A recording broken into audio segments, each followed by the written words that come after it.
Fight comes in. Uni goes to the mega door. The triple stun. Here's the follow through. It's going to be two already. And into the back line goes Letney. Cannot kill off both. So as the Chinese members are falling left and right. Uzi on the run. Peanut here to follow soon. This could be the death. Now Uzi trying to kite from Uni. Oh, it's not going to happen. That's four.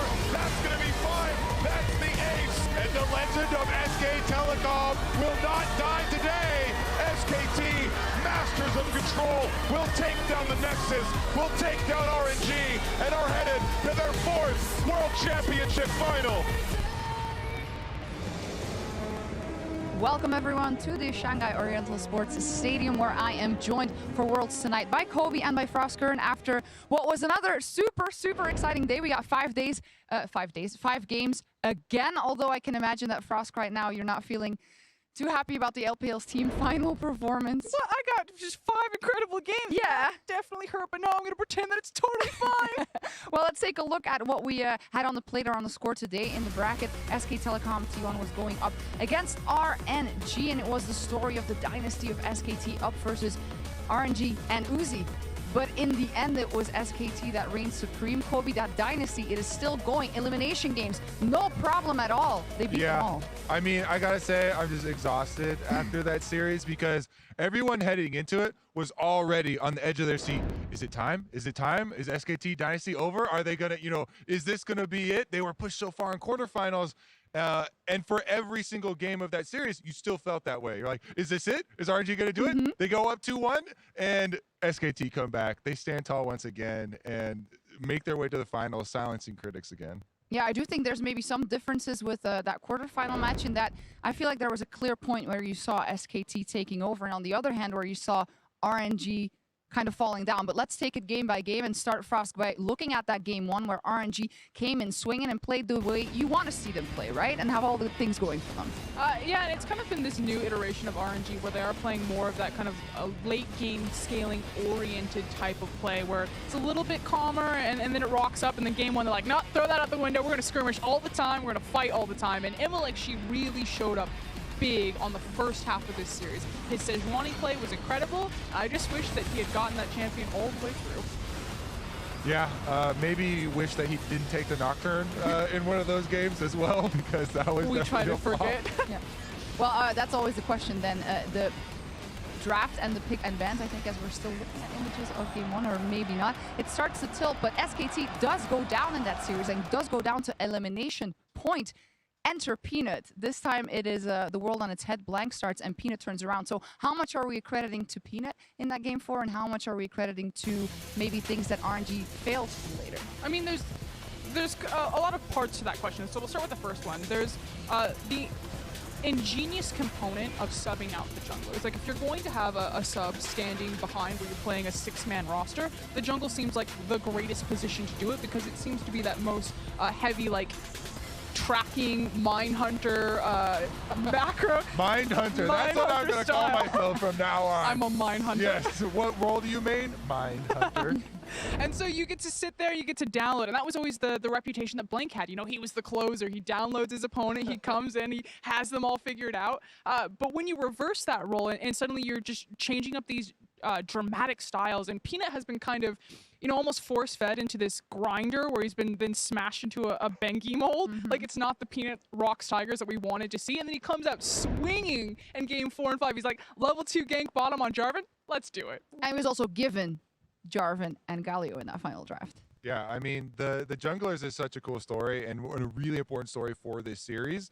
Also because while you're talking about game number 4 is the game that he subbed in, it wasn't like Peanut really like broke out of his shell, I guess, until game number 5. Like, game number 4 was still another look at Peanut in that mold of, okay, I'm gonna play the Gragas, you know, the next tank down the tier list, and he kind of does what's necessary for SKT to stabilize, basically. But then game number 5 really was about some critical moments from him making big plays. And Azael made a great point. I think it was on social media where he talked about, you know, can you imagine being given that opportunity? You have this incredible dynasty like SKT. They are literally sitting on the brink of destruction, and Peanut finally gets subbed into a position that he hasn't been, and then he's given, you know, these tools like Gragas, like Jarvan, and he gets to make his reputation that he's going to be the guy that saves the dynasty, that carries them into the bird's nest. And that was Bengi last time, and the Bengi story is probably the only guy who can relate to him, because then that one, you know, Koma forgets about, you know, Nidalee or whatever the, you know, stories are coming out. And then they're like, oh, Bengi, yes, you know, this champion that you're known for not performing that well on, go ahead and take that and save the dynasty as well. So, like, SKT junglers and what she talks about with subbing in that position has just always been so important for the for this team.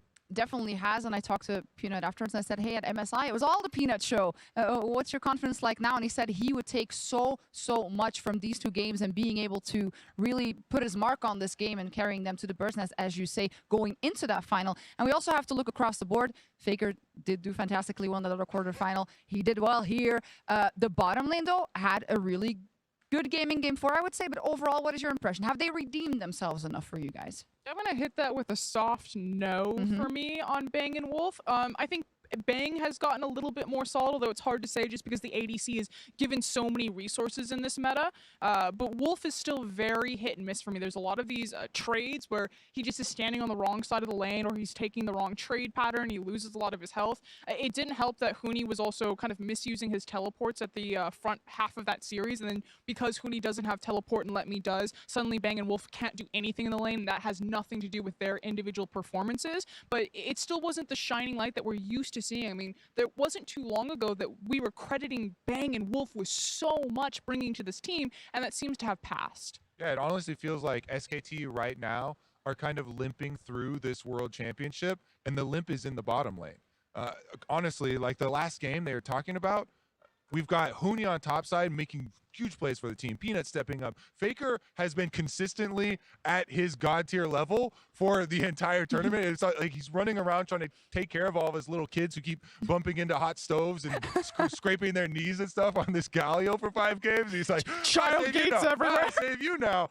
But the bottom line, I feel like, is the consistent worry for this team, and I think that's still going to be the case heading into the finals. So a lot of eyes are still going to be there, regardless of which opponent they get. And it's the fact that they've completely moved away from the Ardent Sensor meta. Yeah, played it a couple of times in this series, but they weren't building Ardent Sensor supports. They were trying to put all of their resources into Huni. He's the big split push. So, like, SKT, when you're struggling that hard, when Faker is playing that well, something has to be going terribly wrong, because it should be a breeze for how incredible Faker has been this tournament. That's a great point. Before we move on, I do want to turn it on the side of RNG and Uzi specifically in that bottom lane, right? Because this does keep happening, as you alluded to before we started here. So what is kind of your final take on RNG today, Frost? It's so hard to approach this conversation because it's 100% speculation. But the thing is I've watched Uzi for pretty much all of his career, and I've seen him get to these points and then just kind of fall over.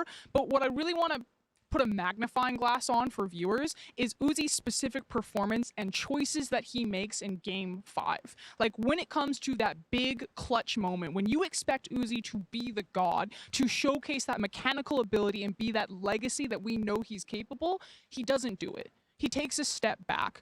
You look to the LPL finals, I believe he played Ashe in Game 5, and there were atrocious Ashe ults and atrocious flashes. You look at this game, he just kind of disappeared. It was MLXG that, yes, got caught out on the Baron, but it was MLXG that was trying to make the play. It was Xiaohu who stepped up and tried to steal the Baron. And so at some point, I do have to question if Uzi has the heart in Game 5, that he's going to step up and be that veteran and say, I'm going to make the crazy play. Like, pick Vayne in Game 5.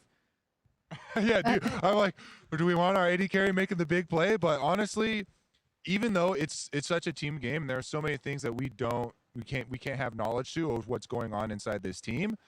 It's happened so often that you have to start to even think, like, has he created his own mental block of a self-fulfilling prophecy or something? Or how long is this cycle really going to continue? Because the stats that you guys are throwing out at the beginning of the day are incredibly damning. It's like, what is it, 11 now? Like, it's ridiculous at this point. That's what we're ending on. And it's not just Uzi either. I mean, Clearlove kind of suffers under the same curse. The Chinese fan base is massive, and the amount of heat and pressure that these players are under the spotlight is intense. Clearlove believes that he was cursed for quarterfinals. Broke it because he didn't make it out of groups. But Uzi thinks he's cursed to never win a championship. And at some point, that tiny voice in the back of your head, that is going to create a mental block. Yeah, it will, and it is up to him to overcome it, and it didn't work today. And that also means, you talk about the huge Chinese community and the LPL fans, it is all on the shoulders of Team WE tomorrow up versus Samsung to get to the final and get an LPL team in the bird's nest. So, Kobe, what are our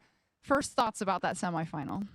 Good luck, Mystic, because Team WE put a lot of effort into that bottom lane, and that's where they're going to have to perform.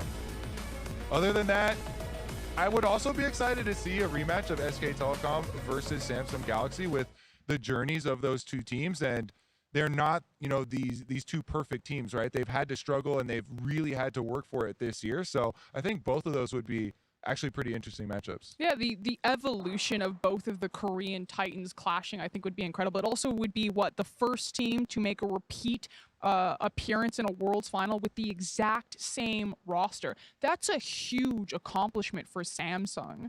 Yeah, it is. We'll see what happens today. I don't think you guys are very confident that it will go as close as it was today with the 5 games, but everything has been an upset. So what do you think, Frost? I mean, how often can we say, there's no way it'll be a 5-game series this time Feels around? like you want to say it again, but...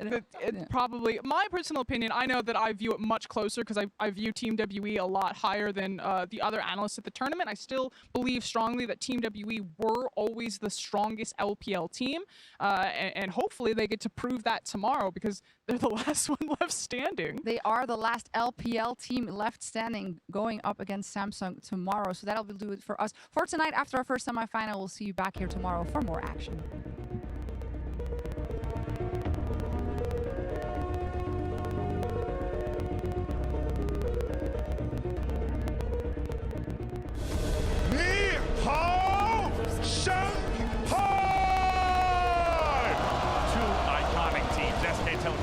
one, and Royal never give up, taking to the stage for our first semifinal. We were here just a year ago to watch these teams two battle. He gets the slow. Here comes the chase. Lands the kill.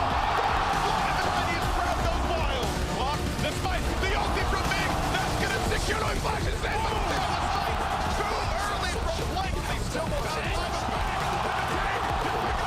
The twin get the ball. No kill already. Going in with a smite. It's going to be picked up. Picking them all up now. Spike begin. Look for the kill. One already got his bang. Has lost his life. Game one is done. RNG need two more. Jump away. The deadly venom maybe taking it down. Let me on the chase as well. Baker going towards the turret. Trying to shout over the 一个最大一个，小心翼翼，小心翼翼，小心翼翼，降落，小心翼翼。 Here we go. The chase into the turret. The team goes with it. He's trying to find the kills, but no kills coming across. Will they get some more kills? Uzi Tom's about to flash forward. The body slam is in. Two tests already making a third shortly. SKT will not be stopped inside their opponent's base. The reigning world champions are closing in on their march. Looking for Blank. Looking for the chase down now in the bang. Pop Yoki's not going to land. One or two of them in, but Baker going to join. Watch this forward chase continues in, and he's not going to be long for the world. 到了，将会来个